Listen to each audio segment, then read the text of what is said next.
started the timer and here is your question.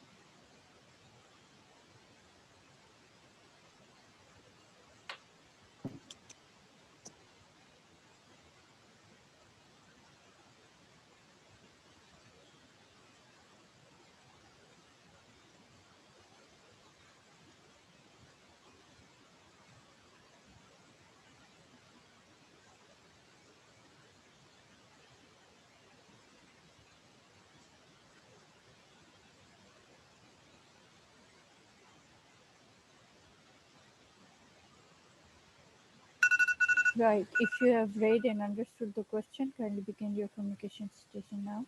Yes, ma'am. Hello. My name is Dr. Sridhat Murli. I'm one of the junior surgical doctors here today. Calling for Mr. Mann. Can I confirm that I'm calling the consultant on call, please? Yes, yes. The consultant on call speaking. Good evening, ma'am. I'm calling you to update you about a patient that in the ward today. She's a 16-year-old lady, post-op day 1 following a elective right hemicolectomy for a cecal tumor with a liver biopsy she had yesterday. Currently, she's actually tachycardic along with a hypertension of 90/60. Her heart rate is 120 and her temperature is 37.5. And there's also a report of a hemoglobin drop in post-op from 12 to 10, um, even though she has received 2 units of blood during the surgery. Okay. So, what do you think is your diagnosis for this patient?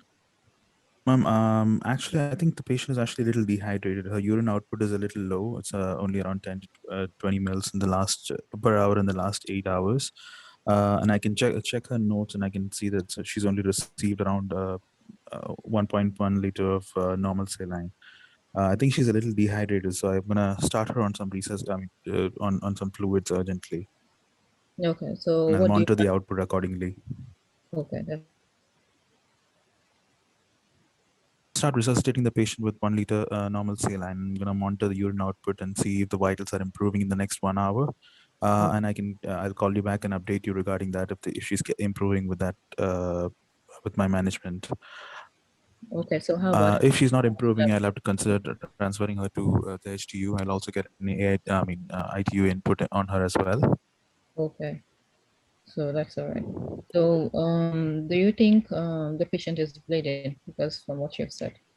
Currently, based on the vitals, not really. I mean, I'm not sure, but like I said, I'll do serial examinations as well, and I'll try fluid resuscitating her first and see if she's improving. Currently, there is no signs to say that she's bleeding. There's no greater sign or any discoloration around the abdomen. Okay, that's all right. So, do you think it's an anastomotic leak because you said patient had hemicolectomy? So, do you think there's an anastomotic leak right now? For now, no, ma'am. I don't really think so. His abdomen is soft and non-tender. Um, he's currently fine otherwise. So, like I said, I'll do serial abdominal examination and see if it's getting worse. But currently, I don't think he's having any Okay. anastomotic leak. So, does he need to be? Does she need to be transferred to the ITU? At present, no. I will try and fluid resuscitate him first and see how improving, how she's improving. Otherwise, if she's not improving with that, I'll get the ITU to come give an input. So, do you think I need to come to take her to theater or? Not now, ma'am. Like I said, I will try and initially resuscitate her and see how she's improving. I don't think the patient needs to be taken to theater now. Okay, that's all right. So, how about if the ITU is full? Well, so what will you do? Ma'am, I'll try and liaise with the bed manager and try and press on how important this patient is and is a little turning a little critical. I will also see if there is any possibility of any fast discharges possible from ITU. I will get in touch with the site manager and try and arrange for an extra bed if that's possible at ITU. Okay, that's all right. So do you still want me to come? No, ma'am. I'll try and resuscitate him initially now, and then I'll call you back with my. I mean, serial improvements. I'll see with his updated vitals. I'll call you back. So you said you wanted to do a fluid challenge. So how much would you give to this patient? I'll start off with 1 liter of normal saline over an hour, and I'll monitor for his improvement in his vitals, and I'll check for his urine output improvement as well. Okay, so that's how you monitor the patient if the patient is improving, right? Yes. Okay. If there's no response, I'll have to consider transferring the patient to HTU. Okay, that's all right. Okay, no problem. Thank you. What do you think might be the cause of shock in this patient? I think he mentioned that. No? I think the patient is dehydrated, mostly because on review of the charts, I can see that there has been very less amount of fluids that's been given to the patient. Although intraoperatively, the patient received two units of blood. In the first post-op day, he's received only 1,100 ml of normal saline. So I think she's Okay. dehydrated. When did you do the blood work for this patient? Um, Pre-op. date is not given. Pre-op it was done. The Okay, preoperatively, when do you plan to repeat your blood work for this patient? I'll repeat the bloods urgently, ma'am. Get a fresh set of bloods and see how much the hemoglobin and what's the current updated hemoglobin as well. Okay, how would you rule out if the patient is not suffering from pulmonary embolism? The patient is Because not suffering patient from? pulmonary embolism as the patient is tachycardic and hypotensive.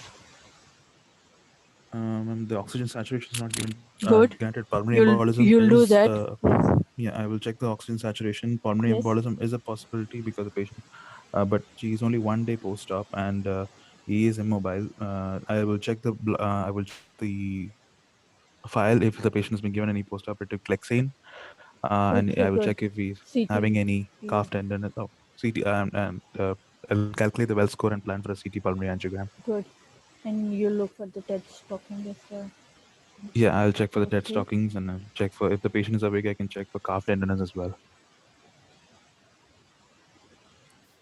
Okay. Do you think the patient's output is normal for 8 hours? Urine output? No, ma'am. No, ma'am. For a healthy adult, it should be more than 50. 0.5 to 1 ml per kilogram per hour should be the output. For an average 70 kilogram adult. It should be around 35 to 50 at least per hour. But here it's only 10 to 20 mLs per hour. This is not adequate. What might be the reason for less output Suspecting in other this than case, dehydration you said? Is also there is an elevated urea it value that is yeah, available, but this has been from pre-op. I would have yeah, to update my blood results and check currently what is the kidney function test of the patient as well. It could be good, possible that she's known CKD or AKI, good. Now you chronic can kidney disease or acute kidney disease. summarize your plan of action. Yes, ma'am. So this patient basically 1 day post-op right hemicolectomy for cecal tumor, currently having high blood pressure, low blood pressure and high heart rate. On review of the charts, I can see that she's been given very less amount of fluid. So my primary diagnosis is shock. I would fluid resuscitate the patient first and see how she's responding to my fluid challenge and observe the output. And if she's not responding to the fluid challenge, then consider transferring her to HTU.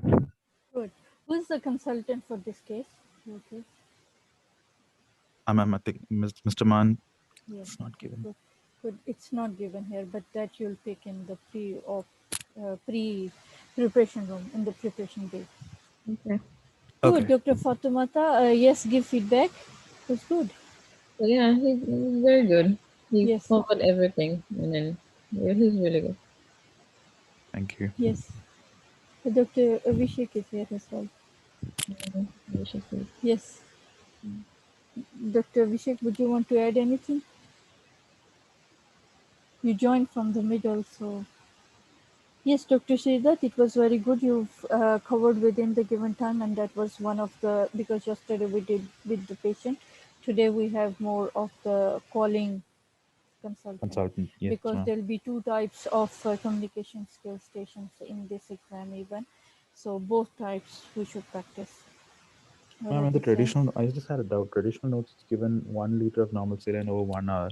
But Yes, we give, I mean, the answer for a rapid fluid challenge, we can give 500 mils of normal saline over 15 minutes or 30 minutes.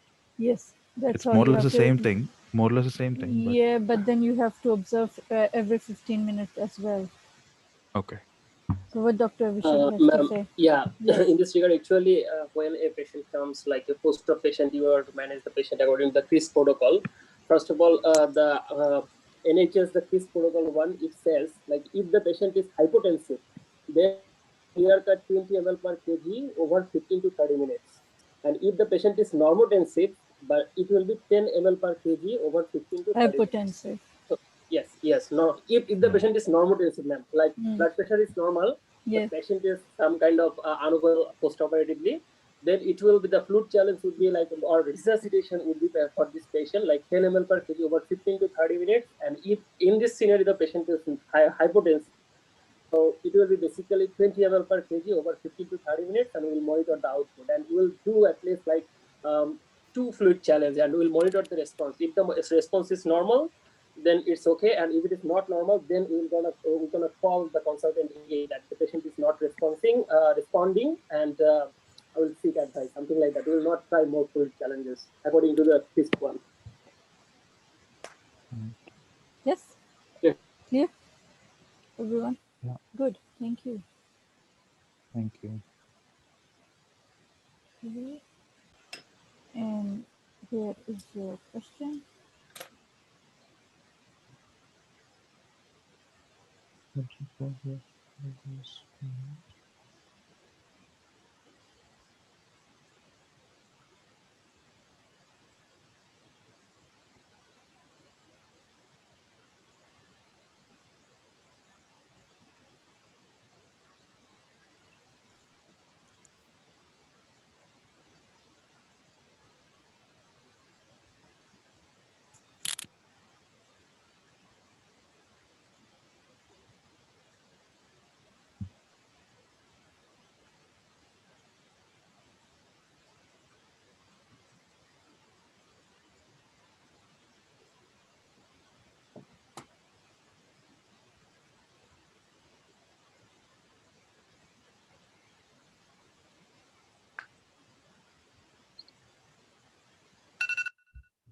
Right. If you have read and understood your question, kindly begin your communication skill station now.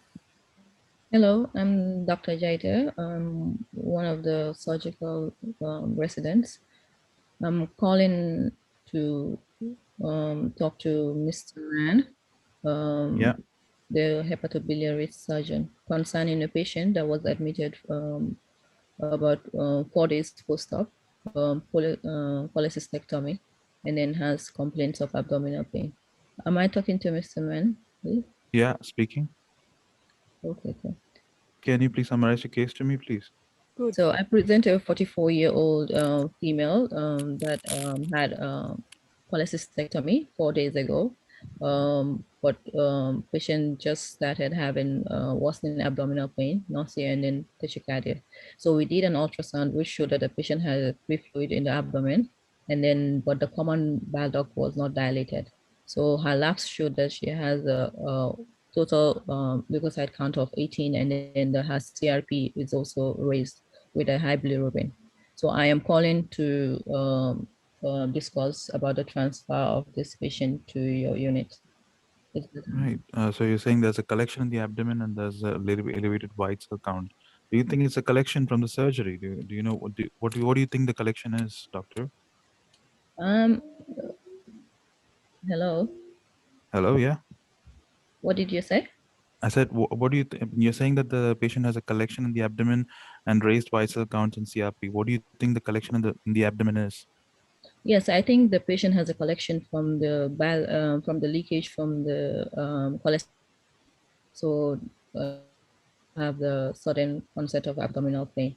That's what I think is wrong with this patient. And then also it could be because maybe the patient has a common bile duct injury during the surgery as well, or maybe there was an injury to the liver bed. So I actually think she might have something concerning her surgery. Right. Doctor, her CRP is a little up. Do you think or is there another infection or source of infection that you can think about?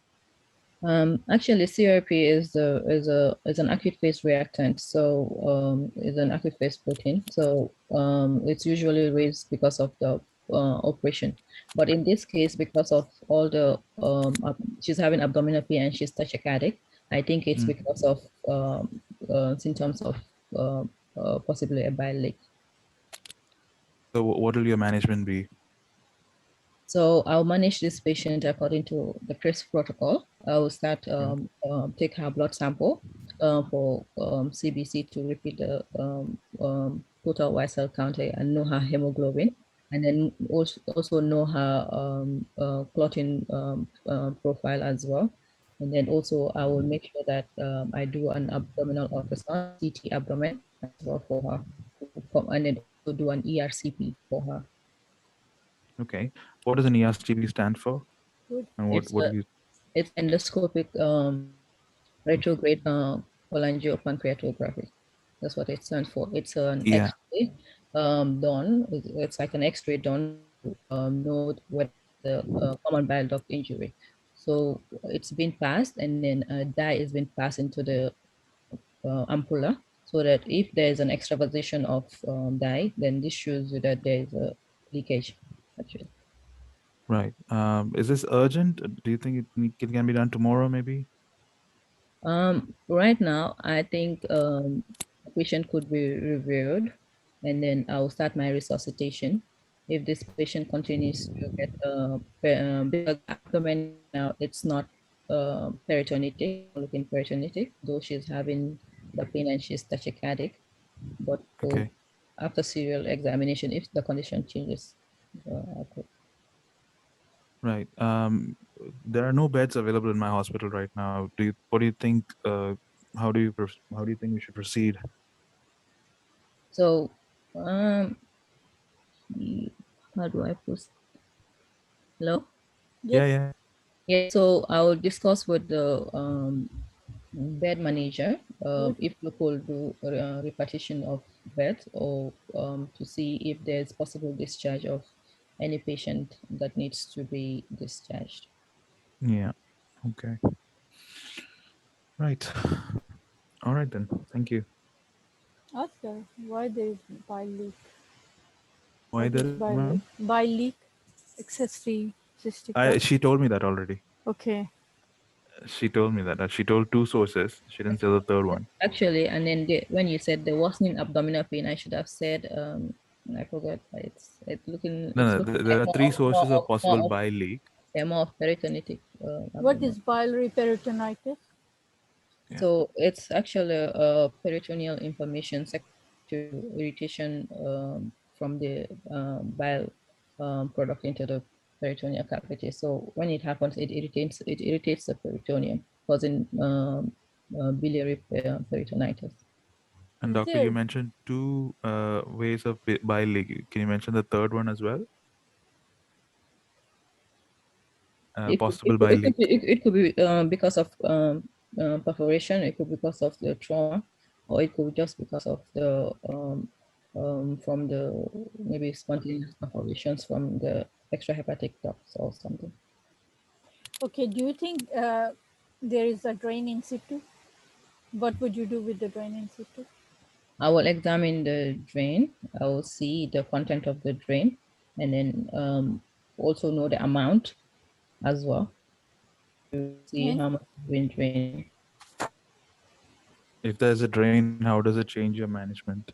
yes. Like whether it's if it's feculent or not, because and also if there's bile as well. For example, the patient needs to be open as soon as possible. I think so. Or is it Um, that you do a lavage too? I can remember it. So What does the ultrasound shows? The ultrasound showed that the patient has a free fluid in the abdomen, which actually told you that there's something going on. So this patient needs an emergency level. Okay, when were the blood tests done? The blood test was done, I think it was not stated, but I'll go back to check which date was done, but it's not stated. Okay, it was done 2 days ago. And now you have to get them repeated. Okay, you can summarize your plan to your consultant. Yeah.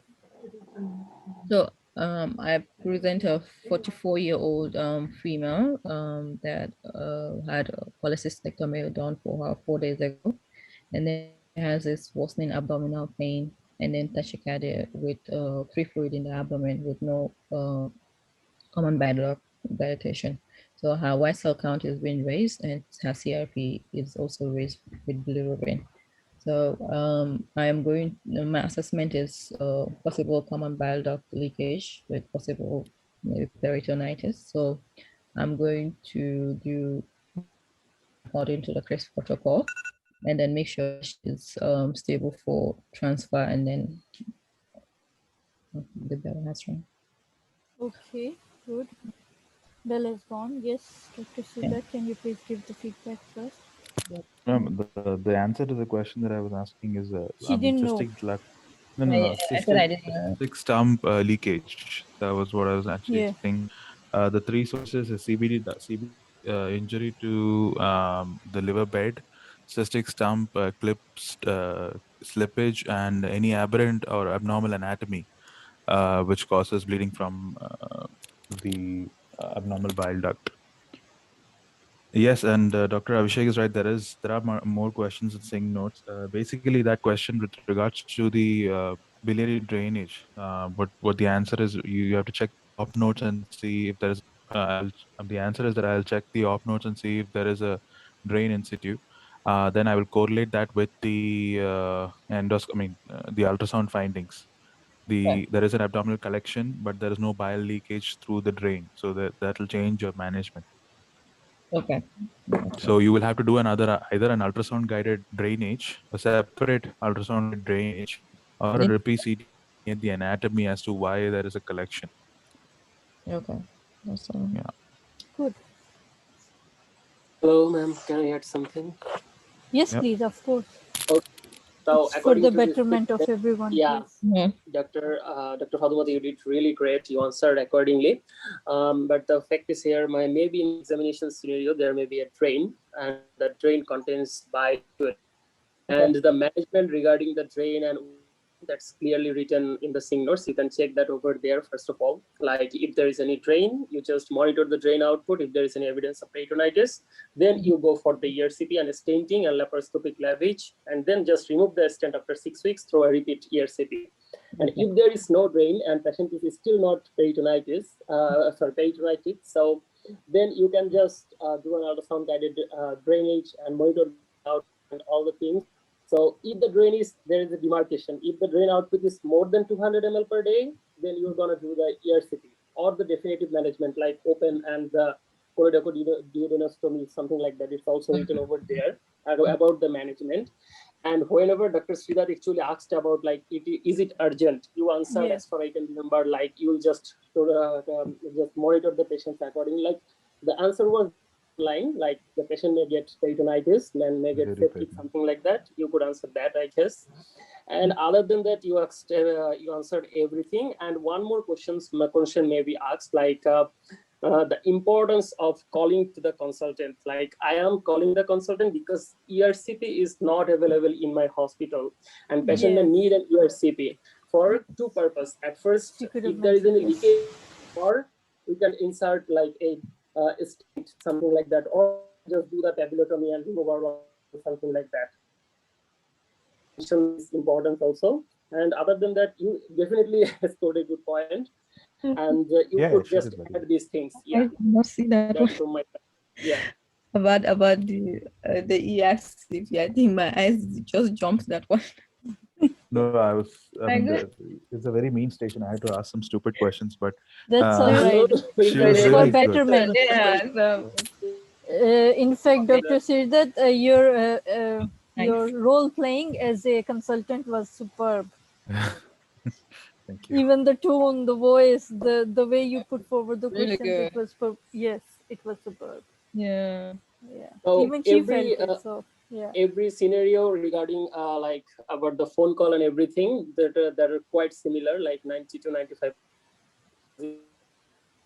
The fact is only this station and the Jehovah Witness, these two maybe we have to read from the thing also. Like this question may be asked, Okay. like they're written there because they have come, right? So you just check over there to be on the safe. Thank you so much. yes, Welcome. good. Thank you. Started the timer. Here is your question. Yes, please.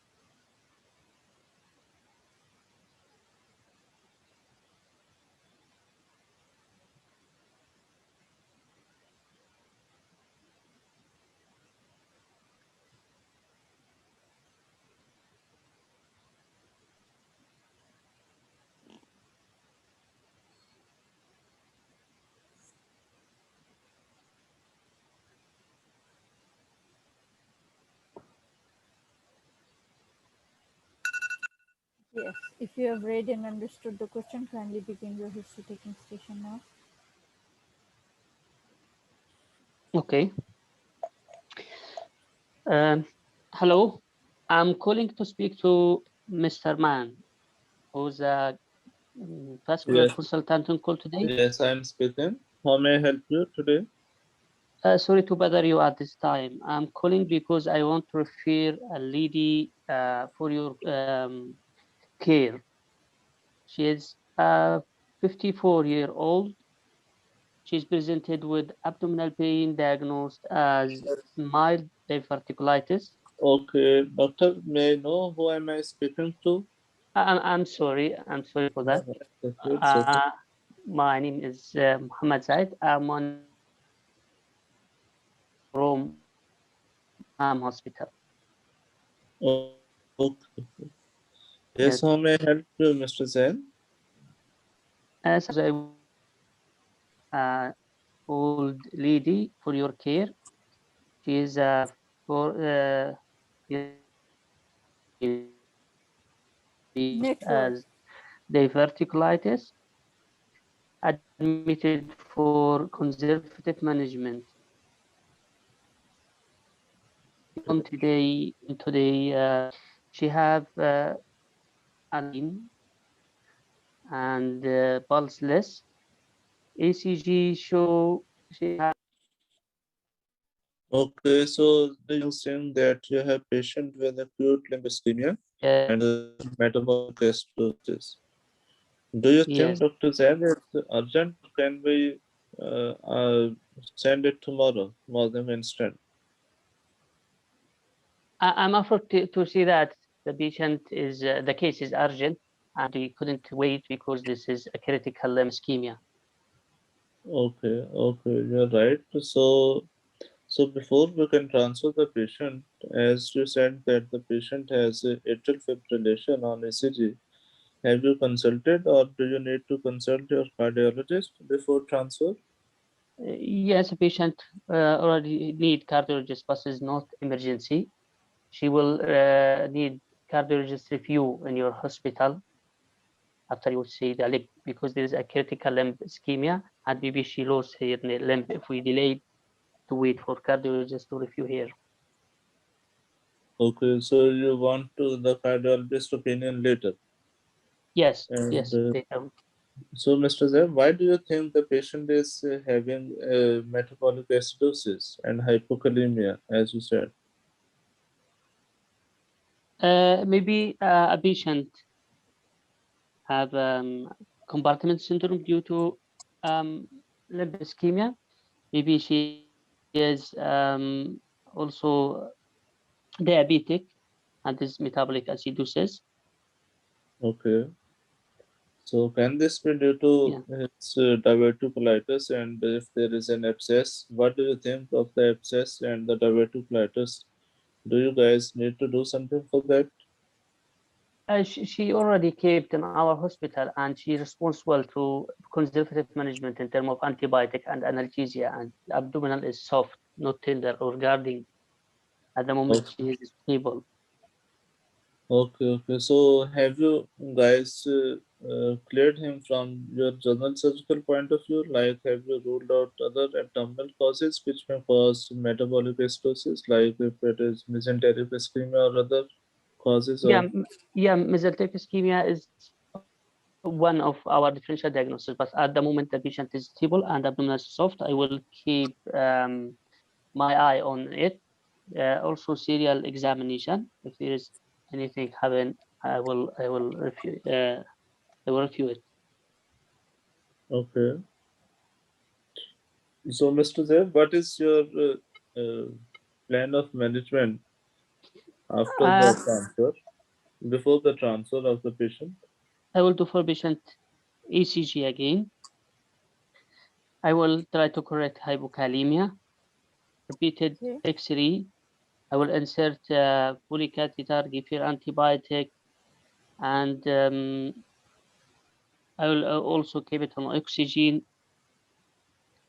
If you need anything else, you can just tell me. I will keep it on my. Okay, so you also have to correct his metabolic acidosis and hypokalemia. Okay, so so we can transfer the patient, but before the transfer, I suggest that you counsel her family about her condition. So how are you going to counsel them, and what are you going to tell to her family? Yes, sure. I will tell him the patient is developed nothing like in limb ischemia, and she may be need for urgent intervention, and there is not available in our hospital. We need to transfer the patient to your care in your hospital, and Okay, yeah. Type of so ambulance. okay, so you should also tell them about the indications and the side effects and the complications of acute limb ischemia and the procedure itself. Yeah, I will explain for them everything and possible complication, including Okay, also Mr. and Sen. amputation. So I have understood that you have patient who was admitted for acute diverticulitis being managed conservatively. He developed AFib and later on acute limb ischemia, which you have confirmed on arterial duplex, which shows acute ischemia. And you want to transfer the patient for urgent management to my care because vascular surgery department is not available in your hospital. Is that right? Yeah, exactly. Yes. Okay. So Do you want me to edit anything or do anything before I yes, transfer? yes, you can. Do you have any more information that you want to transfer? I no. If I Okay, have Mr. anything Zaid. in a file, I will review it. If I have any new thing, I will call you later. Okay, Oh, Mr. Zain, I'll ask the bed manager to that patient is being referred from your hospital, and you can and who is going to come with the patient as the patient is in critical condition. Okay, I will contact with your bed manager in your hospital and my hospital to arrange for transfer patient and available bed if there is available bed. and you'll follow with Okay, the but patient in how are, ambulance. how are you going to transfer the patient? Do anyone will be going to accompany this patient or she is coming alone? Yeah, I will transfer patient in ambulance. I will come with a patient. I will also come with ICU register or anesthesia. If patient need anything on the way, we can intubate. Okay. Thank you. Okay, thank you. Thank you. Bell is gone. What type of ambulance would you ask for, Dr. Said? ambulance is Yes, well type equipped of ambulance. ambulance. Yes. What type of Well equipped ambulance. I don't know about type of ambulance. with Okay, we'll learn now. resuscitation facilities for cardiorespiratory patient? Yes. Dr. Kashif, would you? Okay, Dr. Abhishek wants to give feedback. Yes, please. Okay, ma'am. About the ambulance, it actually called, like Dr. Sridhar Molali actually written, it's called Yes. blue light ambulance with Blue light ambulance. well equipped with the cardioversion, resuscitation equipment, and also the CPR Yes. equipment. These two things. And can I ask like a question? Like there's some couple of questions is over there. Like Dr. Zaid, how do you manage atrial fibrillation for this patient? Yeah, atrial fibrillation, we should give here anticoagulant and give here yes, and control here blood rate by medical or cardioversion. Okay, you have said it, but you just uttered this thing like you would have to liaise with the CCU team or ITU team, and like you always utter like this ITU. There is nothing like ICU in the UK, so they are habituated with the ITU, intensive therapy ITU. unit.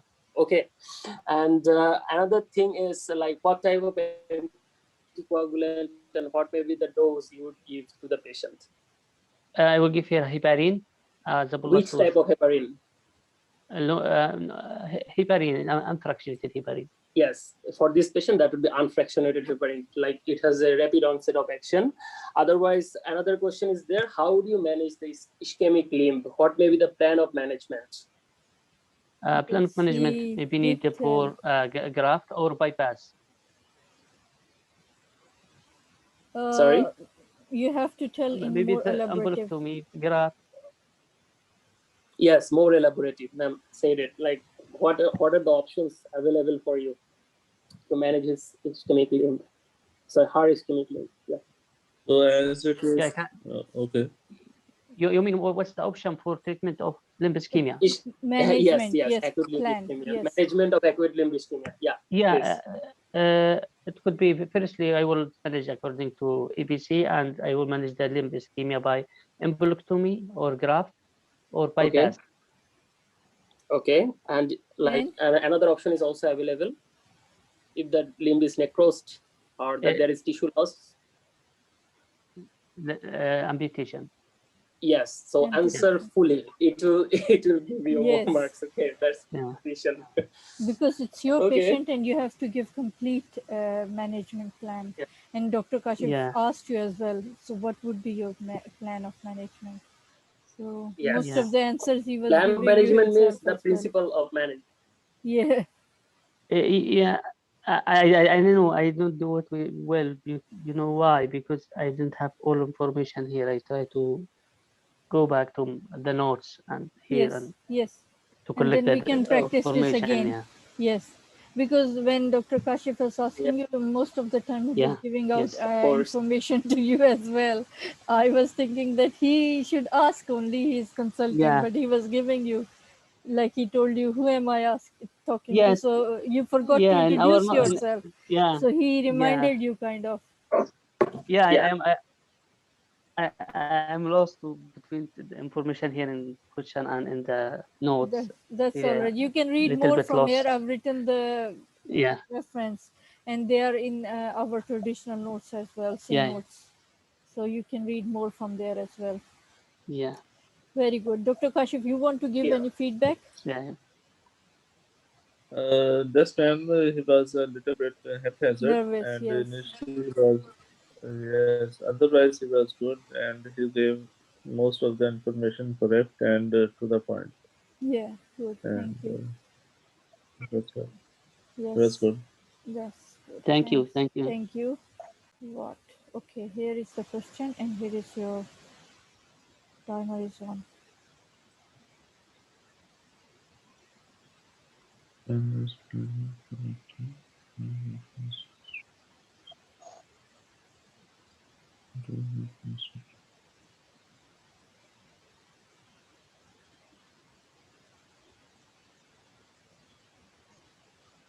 It's simple.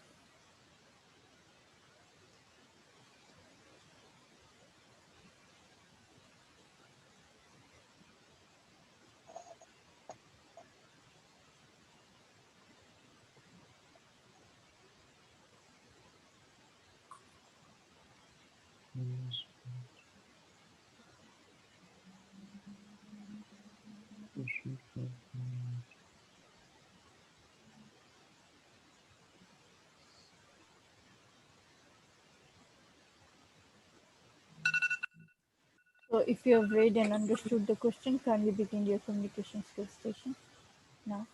Okay. Hello, Mr. Max. I am Kashif, one of the surgical doctors. Hello, Uh, hello, doctor. how are you? So today I have been asked to talk to you about an investigation we would like to arrange for you. Do you know?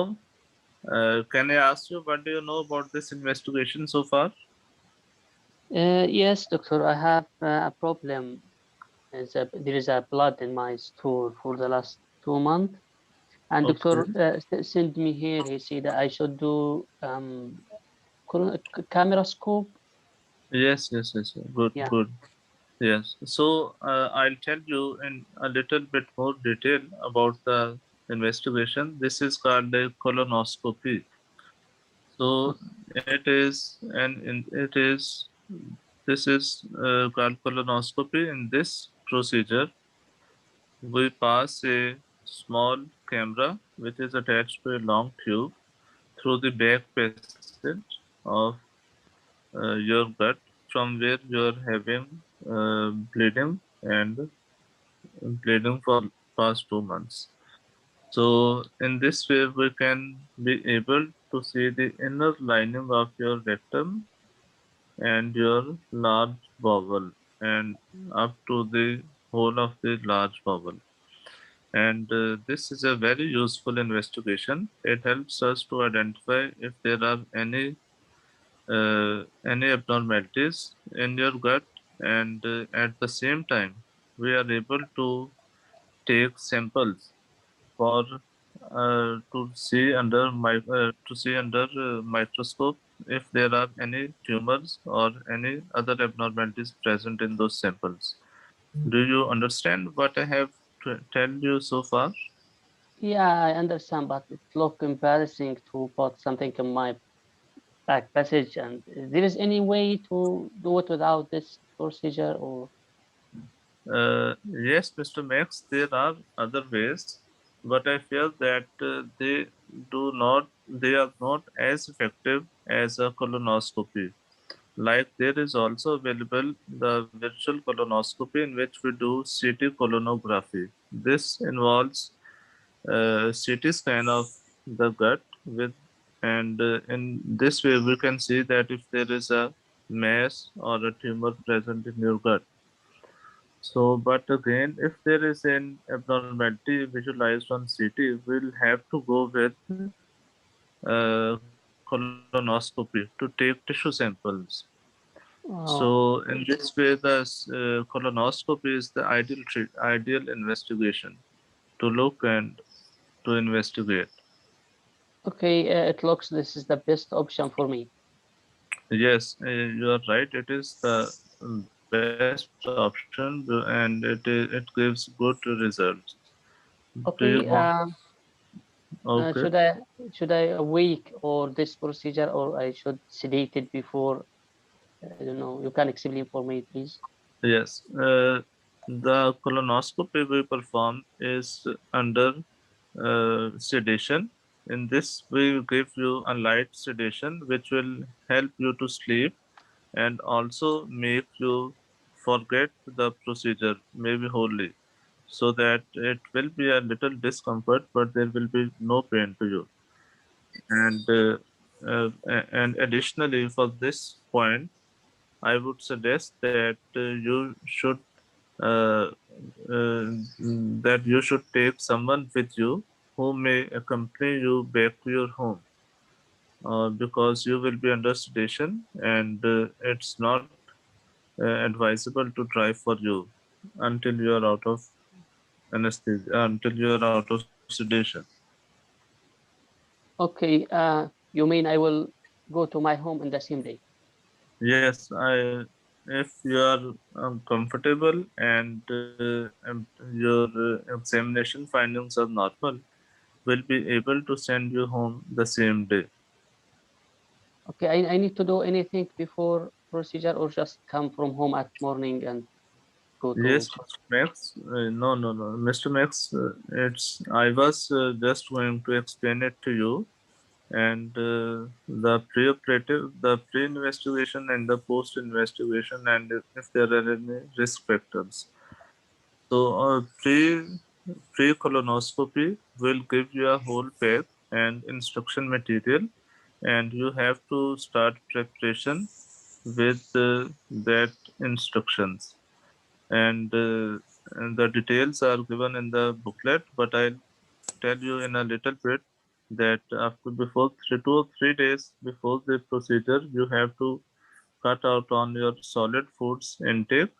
However, you can take juices and clear fluids, and so it is to help us to make your gut clean so that we can visualize it better during colonoscopy. And one day before the procedure, we'll advise you to take only clear fluids so that we can. And additionally, on 1 day before the procedure, in the box that will give you, there will be some laxatives which you have to take, and they will additionally help to clean your gut. And additionally, these procedures, I should tell you that there are some risks involved with the procedure, like there will be pain, discomfort, and there is a risk of bleeding from the site where we take the samples. And also there is very very minor risk of perforation, in which case you may need an operation. Do you Uh, understand what I have told you what so far? you said operation? It Yes, looks yes, unpleasant. Yeah, actually. yes, I have to tell you but that there is a very, very minor risk of perforation like making a hole in your gut, in which case we may have to go with an operation to repair it. Okay, when I can get my Uh, After the investigations, we'll discuss with you your investigation, your results, and the results of your samples after 2 weeks. And after two. I'll call you and we'll send you a letter regarding your next appointment, but it will be approximately within the 2 weeks time. Do you have any further questions, Mr. Uh, Max? If there's anything I should avoid it after the procedure. Uh, no, after the procedure, you can just take after 6 hours. You can just take normally your liquid diet, and after as soon as you are out of sedation, you can take whatever you like, but you have to avoid driving immediately after the procedure. And alcohol. Oh yes, and alcohol. You have to avoid alcohol. Sorry. Okay. If the And you patient can. can take blood pressure medicines in the morning. Yeah. Uh, uh, What about my medication? I have No, to list no, medication. Mr. Max, I feel that you have to skip the dose of your medications because you will be already be dehydrated and hypotensive. You should skip the dose. If you have any further questions, you can always ask the nurse to contact me and I'll be there to help you out and answer your queries. That Is that was okay? for aspirin, but for blood pressure medications he can take. Uh, Yeah. Yes. No, but okay, but ma'am, we ask patients to not to take the BP medications. I don't know if it's Yeah, they allow with the sip of water because patient okay. is going to be sedated. But aspirin, you'll recommend that patient should avoid. Aspirin is to be stopped about 4 to 5 days before the procedure, and 7 days before. Okay. You can restart okay, immediately after the procedure. Give you 1 minute extra, okay. but because questions were not all done. Okay, good. You did explain. All right. Okay. Yes, Dr. Zaid, would you want to give feedback? Yeah, he do it perfectly. He answer all my question and explain everything. Yes. Dr. Abhishek, do you want to give feedback? Yes, Dr. sorry, ma'am. Dr. Kashif, right? Yes, yes, yes. Yes. So the station was about to take the consent. So you must be very focused regarding that. So you must offer the consent form to At the end, yes. ask the patient to sign the consent form at the end, and you explained everything accordingly. That was really good with the communication. Yes. And as it is colonoscopy, there is another thing, like during colonoscopy, patient, like whenever you give the sedative drug, patient may feel embarrassed during passing air through the back passage. So you can assure that at the beginning also, like from your side. And you told about all the preparation about the bowel, everything accordingly. That was really good. And I have also shared a leaflet in the group, so it can help. And otherwise, it was really good. Yeah. That's Just the all. consent form he forgot to give to the Maybe he's patient at the right. end. There should be a consent form, and I should have told him that I have explained to you the procedure, the risks, and the complications involved, and Yeah. here it is written, and kindly sign it. Yes, If you yes. yes, do understand. yes. Oh, For a short story, you can offer that because it is the main thing you have to do in this In station. this station. yes, you're right. You're absolutely right. Good, very good. Yeah, it is good. Timer. Sure, ma'am. Starting the timer, and here is your question. Dr. Sunday, ready? Yes. Yes, yes, please.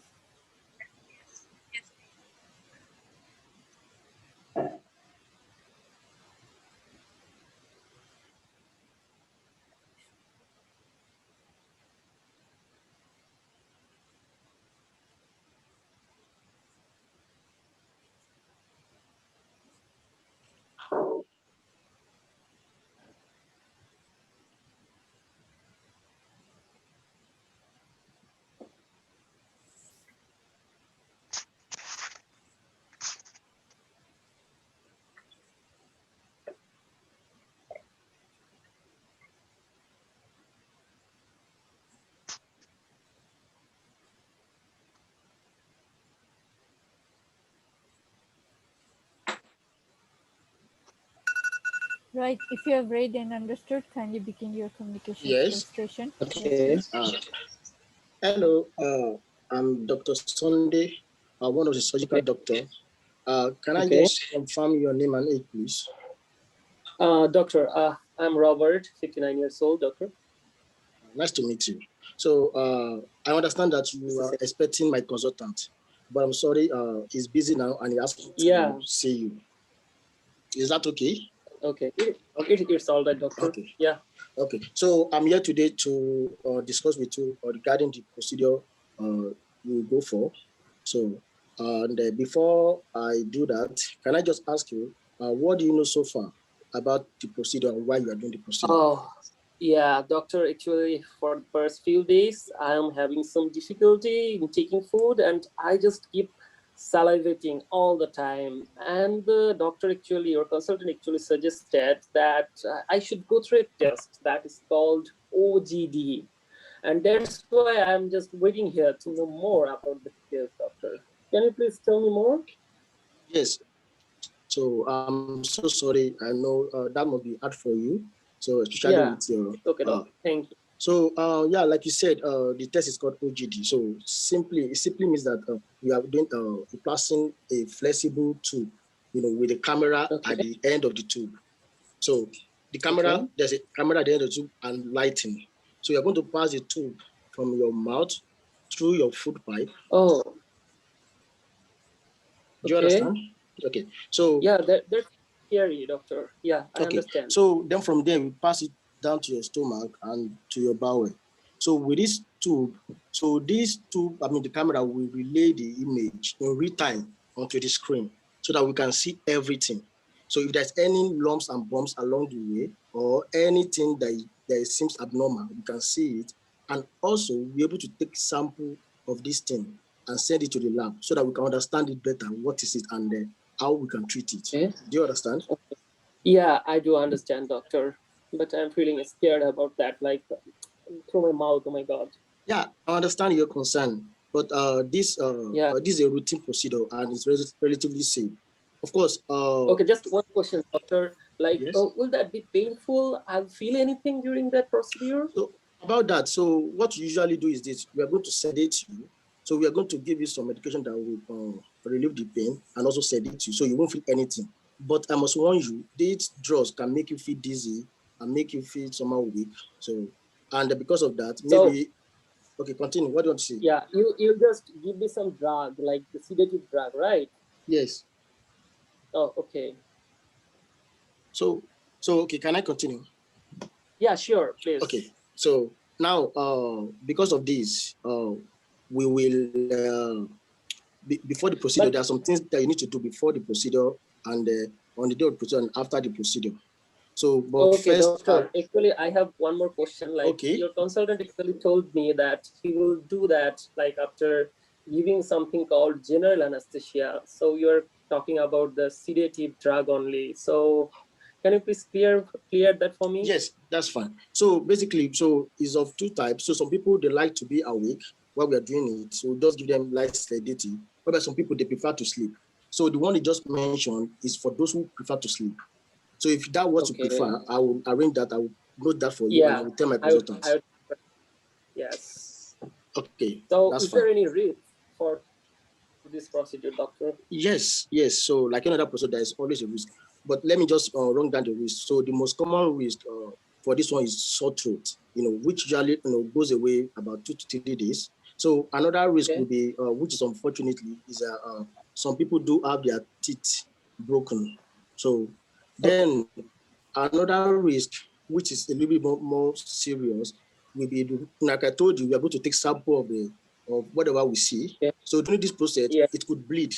So this bleeding may persist, but don't worry. The tube is also equipped with some instrument that can help us stop bleeding. So then, and this risk for bleeding costs about 1 in 200. Then the most dangerous risk will be risk of puncturing your food pipe, so which may require surgery. Oh my God. Yeah, but don't worry. Oh my God. I don't think I will go for that, doctor. I'm really scared right now. I can understand why you're scared, but let me just say this. The risk, it only happens in about 1 in 1,000. So that's very rare. So, and even if it does happen, we can always correct it. And I understand there are other procedures that you can go for if you don't like this one. Like we have one whereby we call it a barium swallow, where we give you something to drink and we can now take the picture, X-ray picture of your food pipe. But this will not give us we won't be able to take sample of the tissue in this case, and we need to take that sample. That is why this one is the best you can do right now for us to understand what is going on. Okay. Yeah, I understand that. So, doctor, can you please tell me why I am just keeping salivating like this? It's really disgusting. I'm so sorry to hear that, and I understand it's really challenging. So you are basically salivating because there's something that's obstructing your food pipe. So, and when your saliva, when you try to swallow the saliva, it goes down, it gets blocked, then it comes back up. And that's why it seems like you are producing more saliva. Oh, okay. So I'm also scared about another thing, doctor. Can I please ask you, like, is it a cancer, doctor? It can be a cancer. So about that, unfortunately, I cannot tell you whether it's cancer or not at this moment. But cancer is part of the things we are trying to rule out by doing this test. So I can only tell you for sure whether it's cancer or not after the test and after the lab notes are giving us the results. Okay, so what about the result? When I will get the result of this test? So the result usually takes between 4 to 6 weeks. And whenever the result is out, we are going to book an appointment with you. So for you to come and discuss the outcome. Okay, so do I need to stay at the hospital during the whole procedure? So this procedure is just a day procedure. So usually you come in the morning and you go back after the procedure. So, but there are some things I would like to tell you. Although at the end of this discussion, I will give you a slip that contains all the information that you need. But let me just run to some of the important information for you so that you can, So the first thing will be days before the procedure, you would like to at least up to like a day before the procedure, you about maybe 8 p.m. you will need to stop eating. So, and on the procedure, you don't have to eat, but you can take light liquid. But we're going to give you some medication that will help you prepare your, just to clear your food pipe and your stomach ahead of the procedure. So, but this you can take at 8 p.m. the night before, and then maybe in the morning after 12 hours in the morning of that procedure. And you don't want to eat any other food apart from clear food. Do you understand me? Yeah, I can understand. Okay. It will be written in the leaflet, right? Yes. Everything is in the paper. Okay. So then another thing is this: because we are going to put you under sedation, you need someone to come and drive you, because people that have taken that kind of medication, you are not advised to operate heavy machinery or drive. Okay. So you will need someone to come and take you home on the day after the surgery, on the day of surgery. So please arrange maybe a family member or a friend for that. Okay. So, doctor, have you seen the test reports? Can you please tell me about anything regarding that? Yeah. So what I understand so far from as far as I know about your previous result is that there are some derangements. There's some abnormality in what you see, especially regarding the function of your liver. But at this stage, it is we cannot clearly say what is wrong with it. So until we do further tests. Okay.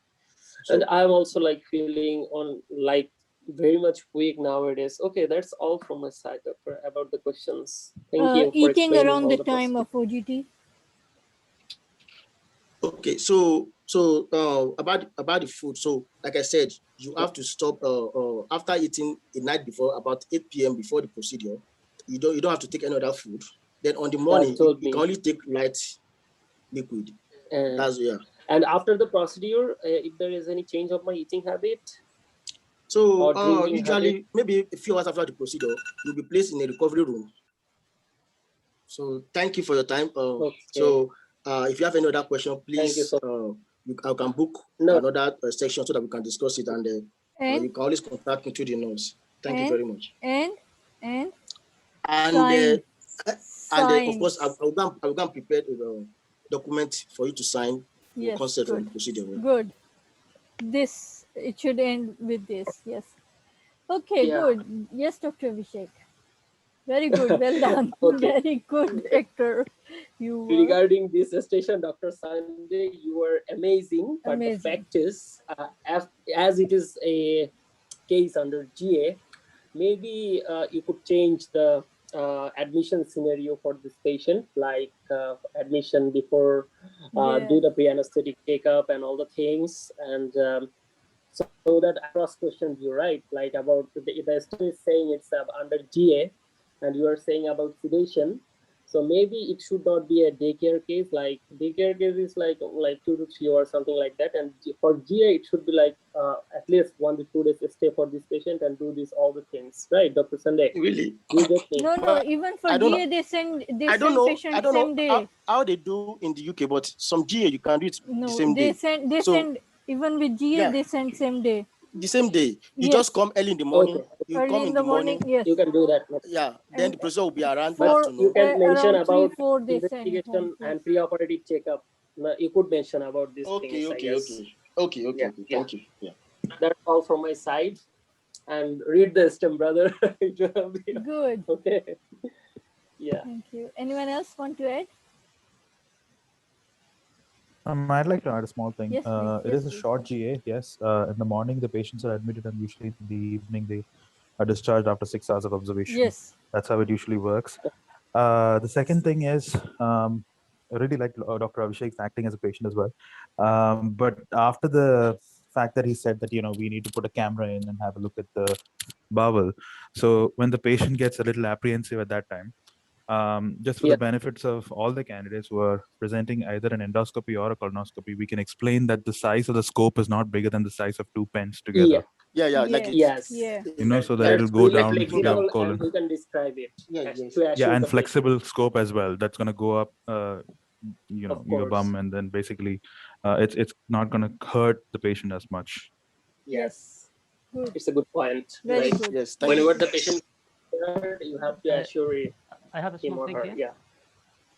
Yes, please. I have a small thing because when the patient worry, don't tell him, I don't know why you are worried. Just tell him, I appreciated your worry. Okay. Yeah. because Yeah. you said I really can understand your apprehension regarding Yeah, that. This yeah. type of sentences help the patient. But let me reassure you regarding this. This. yeah, It helps. and And anesthetic said, I don't know why you are worried yeah, because this patient is worried. Yeah, because it's a he big thing for yeah, him, not yeah. simple. Yeah. Good. And one more thing, maybe Dr. Sunday, you should because we know you and you don't mean it that way, but when you say can I talk now or can I speak now, you said something like that.